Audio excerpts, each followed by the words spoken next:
இன்னைக்கு இட்லி பொடி அதுவும் சென்னாங்குன்னி கருவாடு வச்சு எப்படி பண்ணலாம்னு பார்க்கலாம் வாங்க. சென்னாங்குன்னினா பேபி ஸ்ரிம் தாங்க. இன்னைக்கு நான் ஒரு 200 கிராம் சென்னாங்குன்னி எடுத்திருக்கேன்.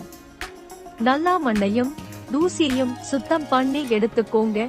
இப்ப இந்த சென்னாங்குன்னிய ஒரு கடாயில போட்டு நல்ல வாசனை வர வரைக்கும் ஃப்ரை பண்ணிக்கோங்க. இதனை ஒரு பிளேட்டுக்கு டிரான்ஸ்பர் பண்ணிக்கோங்க. இப்ப அதே கடாயில ஒரு கப் பொட்டுக்கடலை போட்டு நல்லா சூடாகும் வரைக்கும் வறுத்து அதே பிளேட்ல டிரான்ஸ்பர் பண்ணிக்கோங்க. அதே கடாயில 6 வரமிளகா போட்டு வறுத்துக்கோங்க. இப்ப 3 பூண்டுகள் போட்டு வறுத்துக்கோங்க.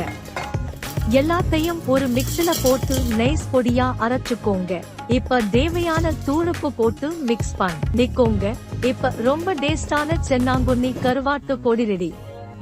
இந்த பொடி இட்லி, தோசை, ரைஸ் எல்லாத்துக்கும் சன்ஃபிளவர் ஆயில் போட்டு சாப்பிட்டா செம்மையா இருக்கும்.